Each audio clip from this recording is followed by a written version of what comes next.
నిన్నటి రోజు క్షమాగుణాన్ని గురించి మరి అద్భుతమైనటువంటి క్షమ, దయ, సహనము, ఇవన్నీ కూడా సహనము ఇవన్నీ కూడా భగవంతుడు మెచ్చేటువంటి గుణాలు. ఇవన్నీ దైవీ సంపదలు అంటారు కదా. మరి ఈరోజు కలియుగంలో అవే మృగ్యమైపోయినాయి. సహనం లేదు, ఓర్చుకునేటువంటి, తొందరగా ధనవంతుడైపోవాలా, తొందరగా ఆరోగ్యము చెడిండేది తొందరగా అయిపోవాలా, 5 నిమిషాల్లో ఒక మాత్ర వేసుకుంటూనే అయిపోవాలా, ఇట్లా తయారైనారు. తొందరగా మనము ఆ సహనం అనేటువంటిది లేదు. కాబట్టి ఆ సహనము ఇక్కడ చెప్తున్నాడు. క్షమా ధర్మం, క్షమా యజ్ఞం, క్షమా వేదం, క్షమా శృతం, ఏతదేవం జానాతి స సర్వం శంత్రుమర్హసి అని చెప్తున్నాడు. అంటే సహనమే ధర్మము, సహనమే యజ్ఞము, సహనమే వేదము, సహనమే శాస్త్రము. చూడండి, దీన్ని ఈ విధంగా తెలిసినటువంటి వాడు అన్నింటినీ క్షమించడానికి యోగ్యుడైతాడు. ఎంత గొప్ప మాట. అవన్నీ సాధించవచ్చు మనం. అవన్నీ కూడా సహనం ద్వారా ధర్మాన్ని సాధించవచ్చు, యజ్ఞాన్ని సాధించవచ్చు, వేదాలను సాధించవచ్చు. ఇవన్నీ కూడా క్షమయే బ్రహ్మ, క్షమయే సత్యం, భూత భవిష్యత్ కాలాలు క్షమయే తపస్సు, క్షమయే శౌచ్యం.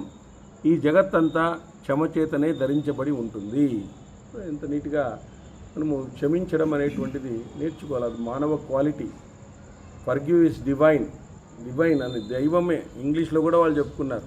Forgive is divine. క్షమించడం అనేటువంటిది దైవత్వానికి గుర్తు. కాబట్టి అలాంటి గొప్ప గుణాలని మనము అలవర్చుకోవడం అనేటువంటిది మనం చేయాలి. ఎందుకంటే అది భగవంతుడు మెచ్చేటువంటి గుణాలు మనకు. ఆ భగవంతుడు మెచ్చేటువంటి గుణం కాబట్టే మనం అవన్నీ కూడా ప్రయత్నపూర్వకంగా చేసుకోవాలి. ఈరోజు సంసారాలు పాడవడానికి ఇవన్నిటికీ సహనం లేకుండా పోవడమే, ఒకరినొకరు క్షమించకపోవడము, ఒకరినొకరు సంసారాలన్నీ చెడిపోవడము, సహనం లేకుండా పోవడము, ఈరోజు అన్నీ కూడా ఆ విధంగా అయిపోయినాయి.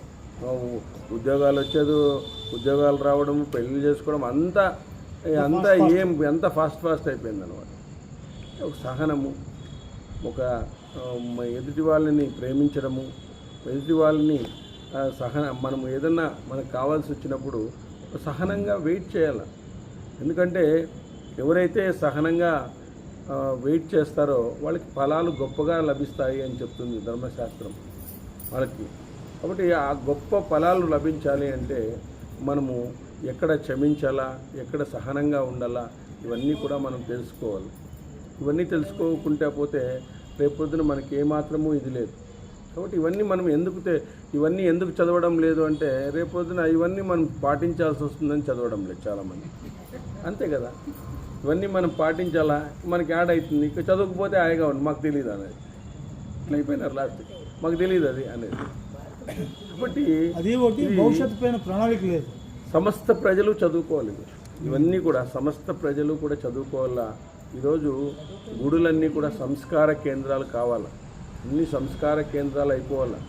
ఏదో ఆ గుడికి అధ్యక్షుడు, ఉపాధ్యక్షుడు అనేటువంటిది కాదు. వాళ్ళు ఎవరైనా తెలిసిన వాళ్ళని కూర్చోబెట్టి, అక్కడ చుట్టుపక్కల ఉండేటువంటి వాళ్ళని మోటివేట్ చేసి వాళ్ళని కూర్చోబెట్టి వాళ్ళకి ఇట్లాంటివన్నీ బోధించాల. ధర్మకర్త అంటారు గుడిలో, ధర్మకర్త అనే ఉంటుంది, మరి వాడే పట్టించుకోడు. ఒక్కరు మారినప్పటికీ కూడా ప్రపంచమే మారిపోతుంది. ఒక్కొక్కరే మార్చినారు ప్రపంచాన్ని, ఒకరు పట్టుకొని మార్చినారు దాన్ని. వివేకానందుడు ఒక్కడే మార్చినాడు. అట్లా మనము చెప్తూ ఉండాలి పిల్లలకి, ఈ పిల్లలకు కానీ పెద్దలకు కానీ ఈ క్షమాగుణము ఇవన్నీ కూడా మనం చెప్తూ ఉంటే వాళ్ళలో కూడా గొప్ప క్వాలిటీస్ అనేటువంటివి బయలుదేరుతాయి. ఇవన్నీ కూడా మనం ఎప్పుడు కూడా చెప్తూనే ఉండాలి.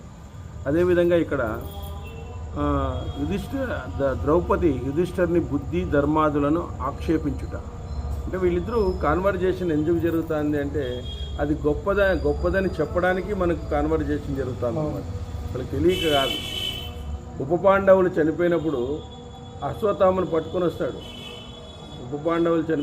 అశ్వత్థామను పట్టుకొని వస్తే నా పిల్లలు పోయి నేను బాధపడుతున్నాను, ఈరోజు మళ్ళీ అశ్వత్థామని చంపితే గురువు యొక్క కొడుకుని నేను చంపినట్లు అవుతుంది, గురుపత్ని ఎంత బాధపడుతుంది అని చెప్పేసి ద్రౌపది వదిలేసే అతన్ని అని. అవును. తన కొడుకుల్ని చంపినటువంటి వాడిని కూడా వదిలేసింది ఆయన. ఎందుకంటే నేను ఎట్లా అయిపోయింది నా పని, వాళ్ళకి చంపేసింది అయిపోయింది, నాకు వచ్చేసింది. ఇంకా ఇప్పుడు నేను అశ్వత్థామని చంపినా అనుకో, అర్జునుడు చెప్తాడు నేను అశ్వత్థామని చంపేస్తాను ఇప్పుడు కావాలంటే అని చెప్తాడు. అంటే వద్దు వద్దు చెప్పొద్దు, ఎందుకంటే గురుపత్ని బాధపడుతుంది. ఎంత బాధపడుతుంది, మీకంతా విద్య నేర్పించినటువంటి వాళ్ళందరూ కూడా మనము చంపకూడదు అని చెప్పేసి ఎంత క్షమాగుణం చేసుకుంటున్నారని చెప్పండి. మరి ఎంత క్షమాగుణం అందులోనే ఉంది, అది ఎంత గొప్ప. అందుకే పతివ్రతలు అనేది వాళ్ళందరినీ కూడా తన కుమారులు పోయినప్పటికీ కూడా నిద్రపోయే వాళ్ళని ఏమాత్రము వాళ్ళకి ఏం హాని చేయలే, ఏం చేయలే, ఏమాత్రము హాని చేయకోకుండా ఉండే పసిపిల్లల్ని చంపినాడు ఆయన. అట్లాంటి వాళ్ళని కనికరం లేకుండా వదిలేసింది ఆమె, ఏం పట్టించుకోలేదు దాని గురించి. అంత గొప్ప క్షమాగుణం కలిగినటువంటిది ద్రౌపది అని చెప్పి మనకి ఇప్పటికీ ఆ కథను ఎక్కడన్నా కూడా చెప్తారు, ఈ విధంగా జరిగింది అని చెప్పి. రాజా, నీ బుద్ధికి మోహాన్ని కలిగించిన ఆ విధి ప్రారబ్ధాలకు ఒక నమస్కారం. పితామహులైనటువంటి రాజ్యాన్ని నువ్వు వహించవలసి ఉండగా నీ బుద్ధి మరొక రకంగా ఉంది. నమో దాత్రే విదాత్రే యౌ మోహం చక్రతుస్తవ పితృ పైతామ మహే వృతే ఓదస్తే వేదామతి అని చెప్తున్నాడు. విధి ప్రారబ్ధాల గురించి నువ్వు చెప్తున్నావు, నీకు నమస్కారం అయ్యా. పితామహులైనటువంటి రాజ్యాన్ని నువ్వు వహించవలసి ఉండగా నీ బుద్ధి మరొక రకంగా ఉంది. ఈరోజు నువ్వు రాజ్యానికి రాజైనటువంటి వాడుగా ఉండాల్సిన వాడు నువ్వు ఈరోజు, కానీ నీ బుద్ధి మరొక రకంగా ఉంది. లోకంలో జనులకు వేరువేరు కర్మలు నిర్దేశించబడి ఉంటాయి. అందువల్ల కర్మలు నిత్యము అనుభవించితే కానీ అవి నశించవు. కర్మ అనేటువంటిది మనకు ఏది వచ్చినప్పటికీ కూడా ఆ కర్మను మనం అనుభవిస్తే అది వెళ్ళిపోతుంది. అనుభవించకుండా ఉండాలి అనుకోకూడదు. మనకు వచ్చింది అంటే అది మనం అనుభవించాల్సిందే, తప్పదు.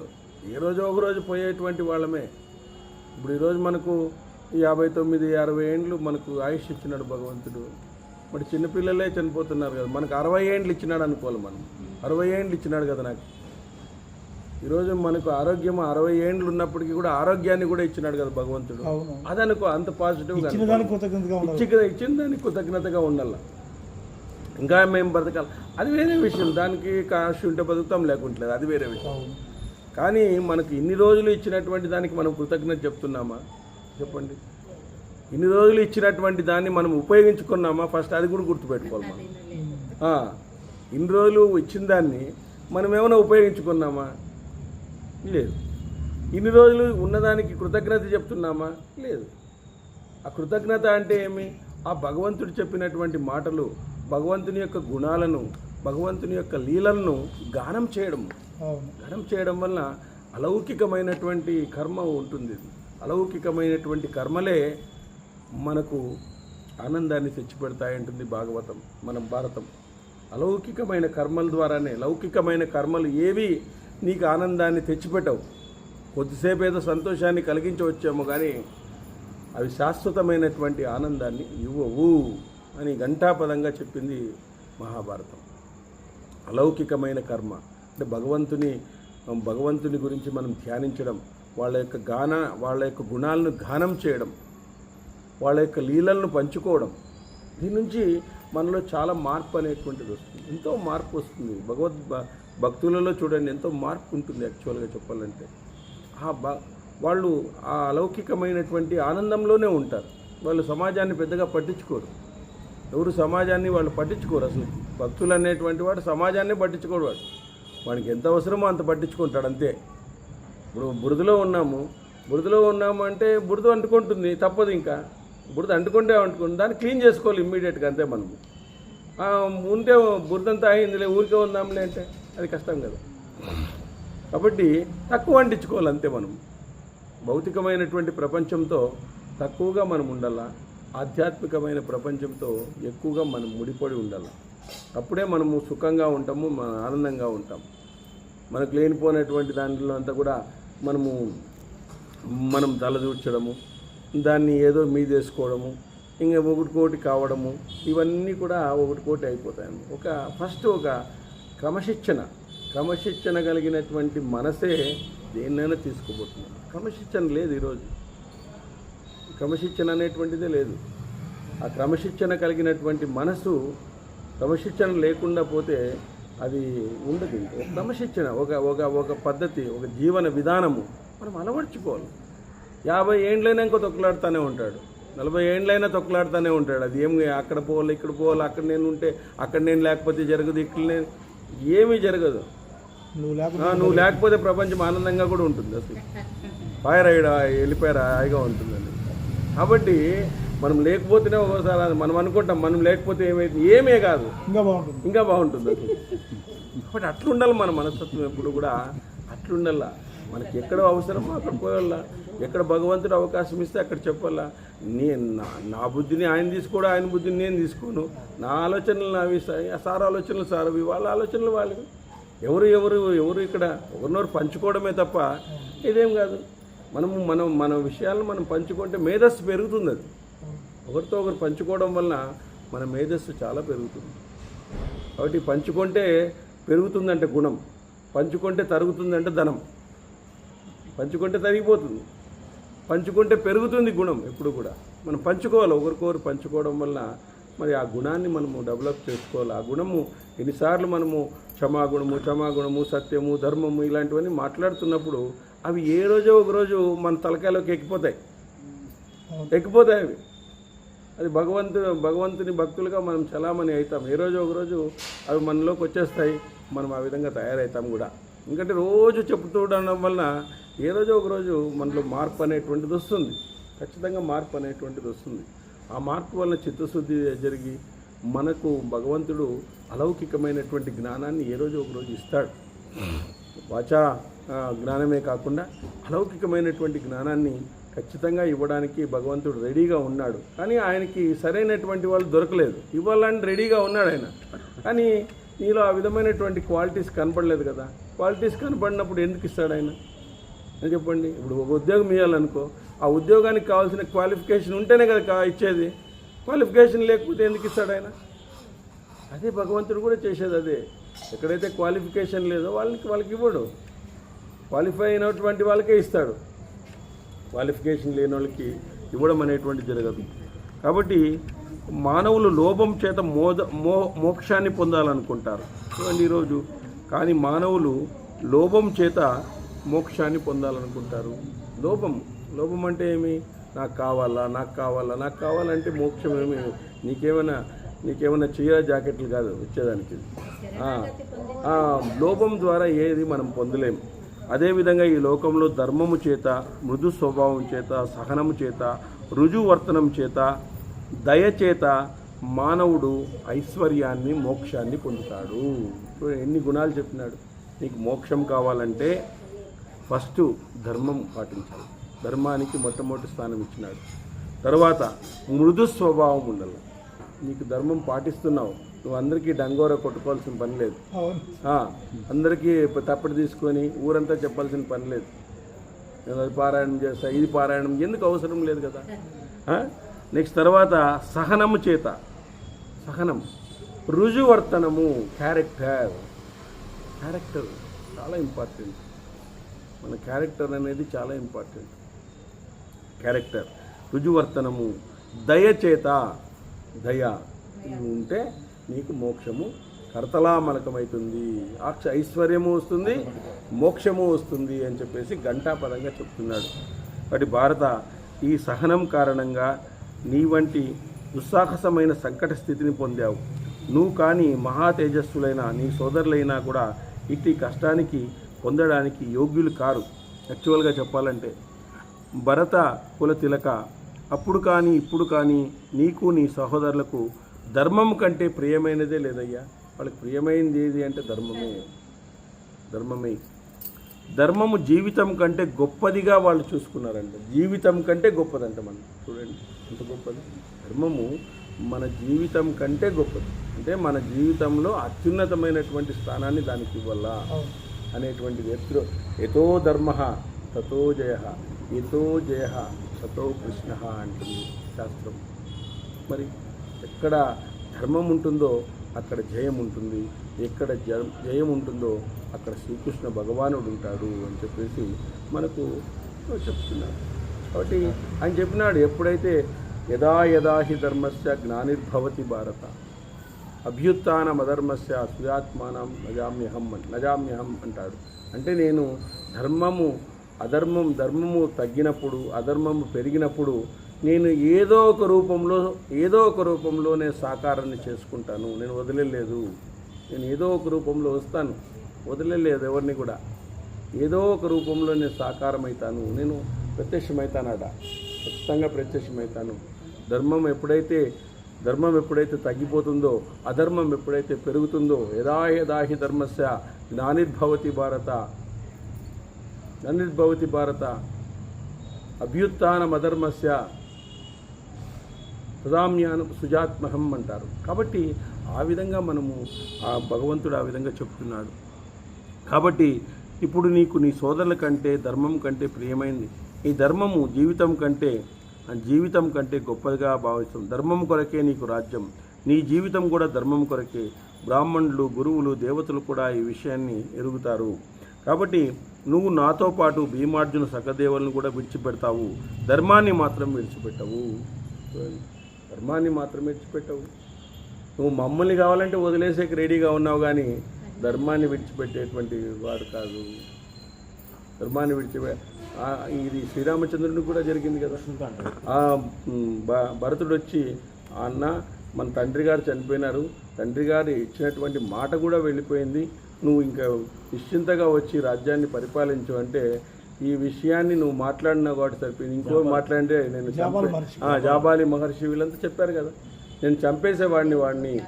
నేను ధర్మం కోసము సీతను కానీ లక్ష్మణ్ను కానీ అందరినీ వదిలేస్తాను, కావాలంటే అందరినీ వదిలేస్తాను. కాబట్టి నేను ధర్మం కోసం వాళ్ళని వదిలేయడానికి కూడా సిద్ధంగా ఉన్నాను అని చెప్తాడు శ్రీరామచంద్రుడు. అంటే వాళ్ళు ఆ ధర్మాన్ని ఎంత పట్టుకున్నారు చూడండి.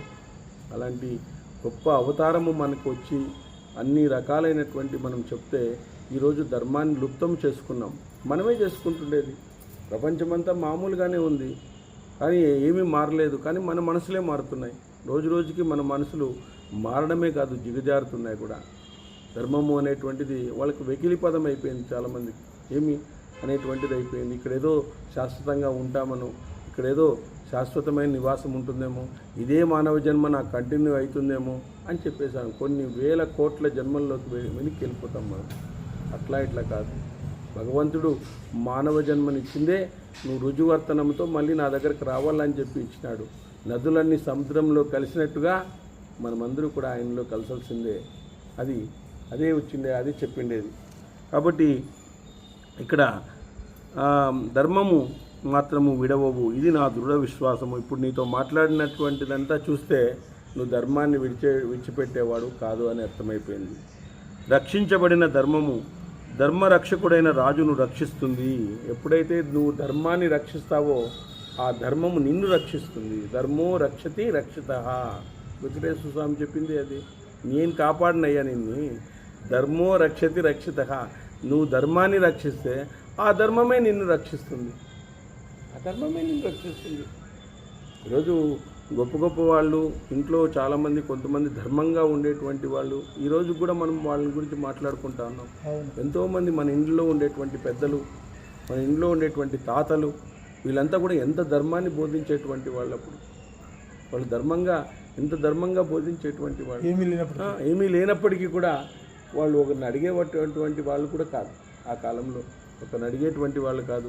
ఒకరిని మోసం చేయాలనేటువంటి ఇది ఉండదు వాళ్ళకి. అది ఏమీ తెలియదు, అంత అమాయకంగా ఉండేటువంటి వాళ్ళు. ఒకరిని మోసం చేసేటువంటి బుద్ధి కానీ ఇది కానీ లేదు. ఎప్పుడో ద్వాపర యుగంలో ఒకసారి ఒక భూమిలో ఒక ఆయన భూమి అమ్మినాడు. భూమి తీసుకునేటువంటి ఆయనకి బంగారు దొరికిందంట. దొరికితే ఆయన ఏం చేసినాడంటే, మీది కదా భూమి అని చెప్పేసి ఆ బంగారాన్ని ఈయనకి తీసుకొని ఇచ్చినాడండి. ఈయనేమన్నాడు, మీకు అమ్మేసినాను కదా, మీరే తీసుకోండి అని చెప్పేసి ఇద్దరు వాళ్ళు ఎంత ధర్మంగా ఉన్నారు. అదే కలియుగం ఎంటర్ అయిపోతూనే నాదే మాదే ఇంక నీది కాదు అని చెప్పేసి ఆ విధంగా తయారైనారు. కాబట్టి ఈరోజు ఆ విధంగా కలియుగం అనేటువంటిది ఆ విధంగా తయారైపోయింది ఈరోజు. ఈ మనది కాని దాన్ని మనం ఆశిస్తున్నాం. మనది కాని దాన్ని మనం ఆశిస్తే మన దగ్గర ఉండేటువంటిది భగవంతుడు తీసుకుంటాడు. గుర్తుపెట్టుకోండి. మనది కాని దాన్ని మనం ఆశించినాం అనుకోండి, మనది కాదది, మనం తీసుకోకూడదు దాన్ని. మనది కాని దాన్ని మనం ఆశిస్తే మన దగ్గర ఉండే సంపదను ఆయన తీసుకుని వెళ్ళిపోతాడు. ఇది నేను చెప్పింది కాదు, ధర్మశాస్త్రాల్లో స్పష్టంగా ఉంది. మనం అనుకుంటాం మనం 50 రూపాయలు మంది కాదు, మనం తీసుకున్నాం అనుకో మన దగ్గర నుంచి 50,000 తీసేస్తాడు ఆయన. ఏం చేస్తావు ఇప్పుడు? ఏటీఎంలో తీసుకున్నట్లు తీసుకునేస్తాడు. ఏదో ఒక రోగం పుట్టిస్తాడు, ఇమ్మీడియట్గా హాస్పిటల్కి పోతావు, బిల్ ఇస్తాడు వాడు. ఇమ్మీడియట్గా 50,000 బిల్లు సార్, ఇది చాలా లోపల ఏదో పోయి ఇదైంది, మాత్రలు వేసుకోండి, చూద్దాం మళ్ళీ తర్వాత రాండి ఒకసారి, వీలైతే ఆపరేషన్ చేయాల్సి వస్తుంది, ఈ మాత్రలు వేసుకొని రాండి అంటాడు. బిల్లు ఇవ్వప్ప అంటాడు, 25,000 ఇమ్మంటాడు. అయిపోయి 25,000 ఇచ్చేస్తుంది. 50 రూపాయల కోసం ఆశపడి 25,000 ఇచ్చేస్తుంది. ఇట్లా అయిపోయింది పరిస్థితి. అంతే జరిగేది అది. కాబట్టి ఇక్కడ నరోత్తమ, కాబట్టి నిన్ను రక్షించబడినటువంటి ధర్మము రక్షకుడైన రాజును రక్షిస్తుంది అని పెద్దలతో విన్నాను, కానీ నిన్ను మాత్రం రక్షించలేదని భావిస్తున్నాను. నిన్ను ఎందుకు రక్షించలేదు? నువ్వు ధర్మాత్ముడివే కదా, నిన్ను ఎందుకు రక్షించలేదు? నరోత్తమ, తన నీడ తను నిత్యము అనుసరిస్తున్నట్లుగా నీ బుద్ధి ఎల్లప్పుడూ అనన్య భావంతో ధర్మాన్ని అనుసరిస్తుంది. నీడ ఏ విధంగా తన నీడ తను నిత్యము అనుసరిస్తున్నట్టుగా అదేవిధంగా నీ బుద్ధి ఎల్లప్పుడూ అనన్య భావంతో ధర్మాన్ని అనుసరిస్తూ ఉంది. కాబట్టి నువ్వు సమానులను కానీ నీకంటే తక్కువ వారిని కానీ ఎప్పుడు అవమానించలేదు. ఇక నీకంటే గొప్పవారిని ఎలా అవమానిస్తావు? ఇప్పుడు నువ్వు సమానులనే అవమానించలేదు, నీకంటే తక్కువ వారినే అవమానించలేదు, నీకంటే గొప్పవారిని నువ్వు ఎప్పుడు అవమానించవు. ఇంకా అట్లా అనుకోనేక లేదు. నీకంటే తక్కువ చిన్నవారిని కూడా నువ్వు అవమానించలేదు, నీతో సమానమైనటువంటి వారిని అవమానించలేదు, నీకంటే గొప్పవారిని నువ్వు అవమానించవు. ఇంక ప్రాబ్లం ఏం లేదు. నీకంటే ఈ సమస్త భూమండలాన్ని పొంది కూడా నీకు కొమ్ములు మొలవలేదు. ఈ సమస్త భూమండలానికి రాజైనావు నువ్వు. రాజసూయ యాగం చేసి మొత్తం అందరి రాజ్యాలను అందరి రాజులను జయించి వైభవపేతంగా మరి గొప్ప రాజసూయ యాగం చేసినావు. ఈ విధంగా రాజైనావు. అయినప్పటికీ నీలో కించిత్ కూడా అహంకారం అనేది నాకు కనబడలేదు. కించిత్ కూడా కనబడిందా? కనపడలేదు. అదేవిధంగా పృథునందన, నువ్వు స్వాహాకారాలతో దేవతలను, స్వాహాకారాలతో పితృదేవతలను, పూజలతో బ్రాహ్మణులను నిత్యము సేవిస్తూ ఉంటావు. పార్థ, నువ్వు బ్రాహ్మణులను వారి కోరికలన్నింటి తీర్చి తృప్తిపరిచావు. అదేవిధంగా యతులను, ముముక్షువులను, గృహస్థులను నేను వడ్డించగా బంగారు పాత్రలో భోజనం పెట్టి తృప్తిపరిచినావు. అరణ్యంలో ఉన్నవారికి కూడా నువ్వు బంగారు పాత్రలను ఇచ్చినావు. నీ ఇంట్లో బ్రాహ్మణులకు ఇవ్వదగిన వస్తువు అంటూ ఏదీ లేదు. అన్నీ చేసినావు. అన్నీ ఏవేవి కావాలంటే అన్నీ చేసినావు బ్రాహ్మణులకు. రాజా, శాంతి కొరకై నువ్వు వైశ్రోదేవం చేసి అతిథులకు ప్రాణులకు అన్నం పెట్టి వారు తినగా మిగిలింది నువ్వు తిని జీవిస్తున్నావు. ఈరోజు అక్షయ పాత్రలో వాళ్ళు తినగా మిగిలింది నువ్వు తింటున్నావు. ఇష్టులు, పశుబంధాలు, కామ్యయజ్ఞాలు, నైమిత్తిక యాగాలు, పాక యజ్ఞాలు, నిత్య యజ్ఞాలు అన్నీ యథావిధిగా చేస్తున్నావు. రాజ్యానికి దూరంగా దారిదోపిడీదారులుండే నిర్జనమైన ఈ మహారణ్యంలో నివసిస్తూ కూడా ధర్మ కార్యాలను లోపం లేకుండా ఆచరిస్తున్నావు. అన్నీ ఆచరిస్తున్నావు. అదేవిధంగా అశ్వమేధయాగం, రాజసూయాగం, పౌండ్రరికం, గోపనం అనేటువంటి మహాయాగాలను చేసి భూరి దక్షిణలు ఇచ్చినావు. రాజా, కపటమైన జూదం సమయంలో నీ బుద్ధి వక్రీకరించి రాజ్యాన్ని, సంపదలను, ఆయుధాలను, సోదరులను, చివరకు నన్ను కూడా జూదంలో ఓడిపోయాను. నన్ను కూడా ఓడేసినావు. దీంట్లో ఈ జూదంలో ఓడినావు. ఇటువంటి భయంకరమైన విపత్తి నీకు కలగడం ఆలోచిస్తుంటే నాకు మిక్కిలి మోహం కలుగుతుంది, నా మనసు మిక్కిలి దుఃఖపడుతుంది. మరి ఇన్ని చేసినటువంటి వాడివి మరి ఏ విధంగా జరిగింది ఇది అని అడుగుతాందని అందరినీ వడ్డేసినావు. ఈ విషయంలో కూడా లోకులు పురాతనమైన ఇతిహాసాన్ని చెప్తున్నారు. లోకులంతా ఈశ్వరుని అధీనంలో ఉంటారు, ఎవరు స్వాధీనులు కారు. ఈశ్వరుడే ప్రాణాలకు వారి వారి పూర్వకర్మలను అనుసరించి సుఖదుఖాలను, ప్రియాప్రియాలను నిర్ణయిస్తాడు. నరవర, కొయ్యబొమ్మ సూత్రధానిచే కదల్చబడినట్టుగా తన అవయవాలను కదల్చినట్లుగా ఈ జనులంతా ఈశ్వర ప్రేరణ చేత తమ శ్రేష్ఠుల ద్వారా కర్మలు చేస్తున్నారు. ఈరోజు నువ్వే అంటున్నావు, నాకు ఈశ్వరుడే వారి వారి పూర్వకర్మలను అనుసరించి మనకు దుఃఖాలను తర్వాత ప్రియాప్రియాలన్నింటినీ కూడా ఇస్తున్నాడు. భగవంతుడు ఇస్తున్నాడు. భగవంతుడు వాడి యొక్క కర్మఫలాల్ని ఇస్తున్నాడు. దానికి మనం భగవంతుని తిట్టకూడదు. ఆ కర్మఫలమే మనం అనుభవిస్తున్నాం. ఆ కర్మఫలాన్ని సులభంగా అనుభవించేటట్టుగా చేయి స్వామి అని భగవంతుని మనం ప్రార్థించాలి. ఇప్పుడు జైల్లో ఉండేటువంటి వానికి, మనం జైల్లో ఉన్నామనుకోండి, మన ప్రవర్తన బాగుందంటే వాళ్ళు బయటకు వదిలేస్తారు. మనకు కొన్ని రోజులు సత్ప్రవర్తన కలిగితే బయటకు వదిలేస్తారు. నువ్వు బయట ఎట్లుంటే జైల్లో అట్లున్నావు అనుకో, 4 ఏళ్ళు పీకుతారు. ఇంకా శిక్ష పెంచుతారు. శిక్షను పెంచుతారు. ఏమరా బయట అట్లుండవు, లోపల కూడా ఇట్లు చేస్తున్నావు అని చెప్పేసి 2 కొడతారు. కాబట్టి మనం సత్ప్రవర్తనతో ఉంటే భగవంతుడు మన మీద కరుణ చూపిస్తాడు. మనం దయాగుణము, దాంట్లో ఆ ధర్మగుణము, అవన్నీ కూడా మనం కర్మలు చేసినప్పటికీ కూడా మన కర్మల్లో ఏదైనా మనకు బాధ కలిగేటువంటివన్నీ వచ్చినప్పటికీ దాన్ని అనుభవించడము, ఆ అనుభవించే సమయంలో భగవంతుణ్ణి ఒకసారి గుర్తించుకోవడము. స్వామి, ఇదేదో కర్మను నాకు ఇచ్చినావు, సరే ఈ వ్యాధిని ఇచ్చినావు, సరే ఈ వ్యాధి నువ్వు కొద్దిగా నాకు ఉపశమనం కలిగించేటట్టు చెయ్యి, లేదా ఈ వ్యాధి నుంచి కొద్దిగా నాకు, నేను వ్యాధి ఇయ్యలేదని నేను అనలేదు, ఇచ్చినావు, సరే దాన్ని ఉపశమనం కలిగించు, కొంత నాకు దాని నుంచి కొంత నేను ఆరోగ్యంగా ఉండేటట్లుగా చూడు అని భగవంతుని వేడుకుంటే అతను పరీక్షిస్తాడు. నీ యొక్క క్యారెక్టర్ ఎట్లుంది, నీ యొక్క ఇది ఎట్లా, ఓహో వెరీ గుడ్, పర్వాలేదు, బాగున్నాడు, ఇంప్రూవ్ అట్లా ఇది చేస్తామని చెప్పేసి తగ్గిస్తాడు. ఏదో రకంగా భగవంతుని స్మరణ ద్వారా అవి తగ్గించడం అనేటువంటిది జరుగుతుంది. కాబట్టి ఇక్కడ నువ్వు అనేక మందివి చేస్తున్నావు. కాబట్టి ఇక్కడ నరవర కొయ్య బొమ్మ, ఇప్పుడు తోలుబొమ్మలు ఆటుంటుంది, అది ఇట్లా పడుతానంటే వెనక ఆడిస్తా అన్నాడు.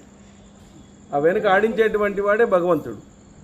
సూత్రధారులచే కదల్చబడుతూ తన ఆయుధాలను కదల్చినట్లుగా జనులంతా ఈశ్వర ప్రేరణ చేత తమ చేష్టల చేత కర్మలను వీళ్ళు చేస్తున్నారు. తాళ్లతో భరత ఆకాశం వలె ఈశ్వరుడు కూడా ప్రాణులందరిలోనూ వ్యాపించి వారి కర్మానుసారంగా మంచి చెట్లను పుణ్యపాపాలను చేయిస్తున్నాడు. తాళ్లతో బంధించబడిన పక్షుల మనుషుడు కర్మబంధంలో ఉండడం చేత పరాధీనుడే కానీ స్వతంత్రుడు కాడు. పరాధీనుడు, మనం స్వతంత్రుడు కాదు. కాబట్టి ఈశ్వరుని అధీనంలో ఉంటాడు.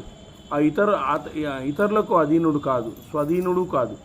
సూత్రానికి గుచ్చబడిన మణిలా, ముక్కుతాడుతో బధించబడిన ఎద్దుల, ఒడ్డు నుంచి కూలి ప్రవాహంలో పడిన చెట్టుల మానవుడు ఈశ్వరుని ఆదేశాన్ని అనుసరిస్తాడు. ఈశ్వర రూపమైనటువంటి మనుషుడు ఈశ్వరుని అధీనంలో ఉంటాడు. ఈ మానవుడు ఏ సమయంలో కూడా స్వతంత్రుడుగా ఉండలేడు. ఎప్పుడు కూడా అతను స్వతంత్రుడుగా ఉండలేడు. ఈ జీవుడు అజ్ఞాని, తన సుఖ దుఃఖాల విషయంలో కూడా అసమర్థుడు. ఈశ్వర ప్రేరితమై స్వర్గానికి లేక నరకానికి వెళ్తాడు. భరత బలమైన వాయువునకు గడ్డిపోచలు వశమైనట్లుగా ప్రాణులన్నీ ఈశ్వరుని అధీనంలోకి వెళ్తున్నాయి. మానవుడు మంచి పని చేస్తున్నా చెడ్డ పని చేస్తున్నా ఈశ్వరుడు అతని యందు వ్యాప్తమై ఉంటాడు. కానీ అతడు అక్కడ ఉన్నట్లుగా గుర్తించబడడు. అతడు మనకు చేయిస్తున్నాడు అని గుర్తించబడడం లేదు. మనమే చేస్తున్నాము అని మనమే చేస్తున్నాము అనేటువంటి అహంకారంతో ఉంటాం. శరీరం క్షేత్రము, ఇది ఈశ్వరుని సాధనం. దీని ద్వారా ఈశ్వరుడు ప్రాణుల చేత శుభాశుభ ఆ ఫల నిమిత్తమైన కర్మలు చేయిస్తాడు. ఈశ్వరుడు చేసే ఈ మాయను చూడు.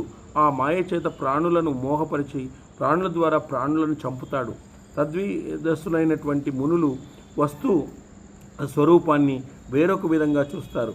సూర్యకిరణాలు మరుభూమిలో నీరులాగా కనపడినట్టుగా వారి దృష్టిలో అంతా వేరుగా ఉంటుంది. కానీ మహర్షులు ఏం చేస్తారు?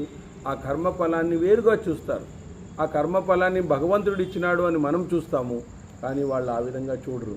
వాళ్ళు కర్మఫలాన్ని వేరుగా చూస్తారు. అదేవిధంగా లోకంలో జనులు ఆయా వస్తువులను వేరుగా చూస్తారు.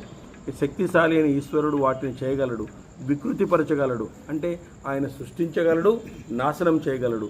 యుధిష్ఠిర, అచేతనమైన కర్రను కర్ర చేత, రాయిని రాయి చేత, ఇనుమును ఇనుము చేత ఛేదించినట్లుగా భగవంతుడు స్వయంభూ ప్రపితామహుడు ఈశ్వరుడు మాయ చేసి ప్రాణుల చేతే హింసించేస్తాడు. ప్రాణుల చేత హింసింపజేస్తాడు. చిన్న కుర్రవాడు ఆట బొమ్మలతో ఆడుకున్నట్లుగా తన ఇచ్చ ప్రకారం చేయగల సమర్థుడైనటువంటి ఈశ్వరుడు కలుపుతూ విడదీస్తూ ప్రాణులతో ఆడుకుంటాడు. రాజా, ఈశ్వరుడు ప్రాణుల పట్ల తల్లిదండ్రుల వలె ప్రవర్తించడు. ఇతరుల వట్లే ఇతరుల వలె కోపంతో వ్యవహరిస్తాడు. అదేవిధంగా ఎందుకంటే పూజ్యులు, శ్రేష్ఠులు, శీలవంతులు, లజ్జాశీలులు జీవిక కొరకు, బ్రతుకు తెరువు కొరకు కష్టపడుతుంటారు. అనార్యులు సుఖంగా జీవిస్తారు. ఇదంతా చూస్తుంటే నాకు బాధ కలుగుతుంది. ఇదంతా మనం కర్మఫలాన్ని అనుభవిస్తాము అంటున్నాడు, ఆయనే నడిపిస్తాడు అంటాడు. ఏమిటి ఇదంతా నాకు అర్థం కావడం లేదు.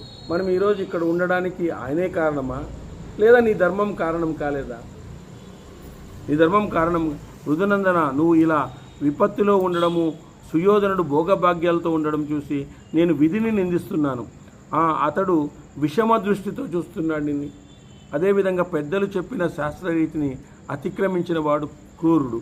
ధర్మము తప్పిన వాడైన సుయోధనుడికి సంపదనిచ్చిన ఆ ఈశ్వరుడు ఏం ప్రయోజనం పొందుతాడు? ఆ నీతి తప్పినటువంటి వాడు, మన సంపదను లాక్కున్నటువంటి వాడు, సంపదను ఆయనకే కట్టబెట్టినటువంటి వాడు, వాడి నుంచి ఈశ్వరుడు ఏం ప్రయోజనం పొందుతాడు? వాడు ఏ రోజైనా భగవన్ నామస్మరణ చేసినాడా? వారు ఏ రోజైనా భగవంతుని కృతజ్ఞత చెప్పినాడా? ఎందుకు వానికి అంత సంపద ఇచ్చినాడు? ఈరోజు మనదంతా తీసుకొని వానికే ఇచ్చేసినాడే. కర్మ చేసిన వాడిని అనుసరించినట్లయితే, వేరొకడు అనుసరించిందే అయితే అప్పుడు ఈశ్వరుడు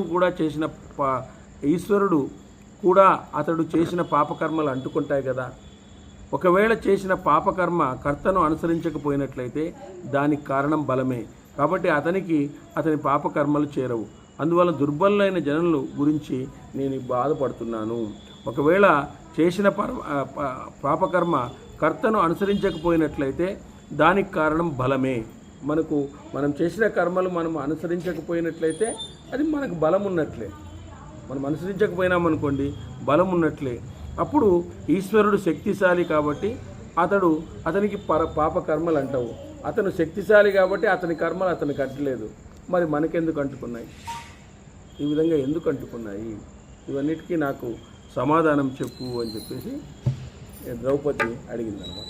రేపు సమాధానం చెప్తున్నాడు ధర్మరాజు.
कान्ताय कल्याणनिधये निधयेत्रिना